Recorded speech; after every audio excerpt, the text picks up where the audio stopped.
तो आकाश जी, कैसी लगी आपको मेरी पवित्रा बेटी? बहुत ही सुशील, संस्कारी और प्यारी सी बेटी है आपकी। आकाश जी, मैं आपको अपनी बेटी के बारे में कुछ बता देना चाहती हूँ। जी। ये मुझे तब मिली जब उसको पैदा हुआ सिर्फ 2 या 3 घंटे हुआ था। किसी बहुत ही अच्छी महिला ने इसको झाड़ियों में फेंक दिया था। फिर मैं इसे अपने घर पे लेके आई, इसे पाला पोसा, पढ़ाया लिखाया, बड़ा किया, और आज वो दिन आ गया कि मैं इसकी शादी की बात कर रही हूँ आपसे। दीदी, मुझे आपकी पवित्र बेटी पसंद है।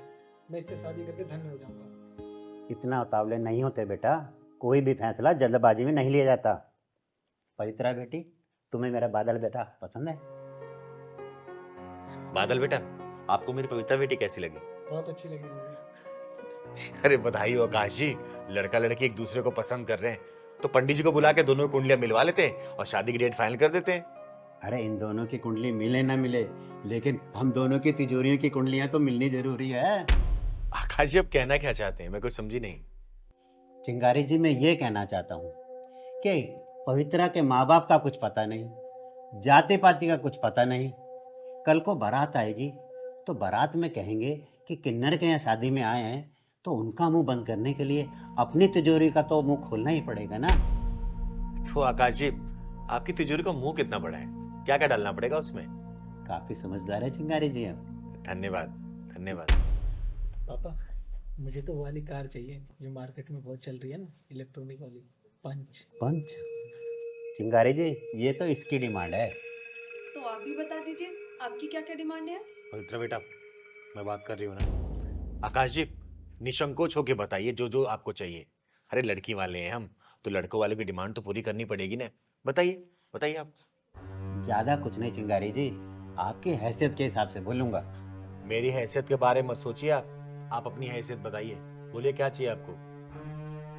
ज्यादा कुछ नहीं चिंगारी जी, एक कार, 10 लाख रुपए कैश और 10 तोला सोना और 2 स्कूटी, 2 मेरी बेटियां हैं ना उनके लिए, और एक बढ़िया सी मोटरसाइकिल मेरे लिए। और इससे ज्यादा तो मैं लालची हूँ नहीं।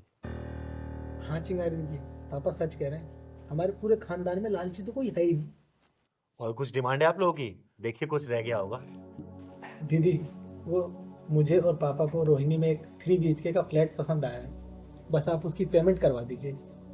हाँ चिंगारी जी, सिर्फ 50-55 लाख ही होगी बस, इससे ज्यादा कुछ नहीं होगी। अच्छा, और कुछ? ये फ्रिज, AC, टीवी, ये तो आप दहेज के रूप में देंगे ही, तो इसलिए तो मैंने कुछ बोला नहीं। नीच, कमीनों, हरामियों, सालों, अच्छा हुआ कि तुम लोगों ने अपने गटर जैसा मुंह खोल के अपनी असली औकात दिखा दी। अगर तुम लोगों ने डिमांड नहीं की होती दहेज वाली, तो शायद मैं अपनी बेटी को इससे ज्यादा दे रही होती। लेकिन तुम लोगों ने अपनी असली औकात दिखा के ना अपनी अच्छाई और सच्चाई का प्रमाण दे दिया। यहाँ पे निकलो सालों, खड़े रहो यहाँ से, निकलो निकलो। अरे शुक्र मानो, वो तो मैं दीदी की वजह से चुप नहीं, वरना जितना तुम्हारा महीने का खर्चा है ना, उससे ज्यादा एक हफ्ते में खर्च कर देती है दीदी मेरे ऊपर, मेरी सहूलियत के लिए। दीदी, आप लोग मेरे और मेरे पापा की इंसल्ट कर रहे हो। 2 कड़ी की औकात नहीं है और चाहिए सोना चांदी, हीरे मोती, मोटरसाइकिल। भाई सुनो, चिंगारी घर में खड़े हो, इसमें सही सलामत हो। कहीं और मिलते ना, एम्बुलेंस में लाद के भिजवा चुकी होती। निकल जाओ यहाँ से। और अच्छा हुआ तुम जैसे दहेज के लोभियों ने अपनी असली औकात दिखा दी, और तुम जैसे लोग यहाँ तो कोई अपनी बेटी भेजना नहीं चाहेगा, समझे? निकलो यहाँ से, निकलो निकलो। साले दहेज के लोभियों।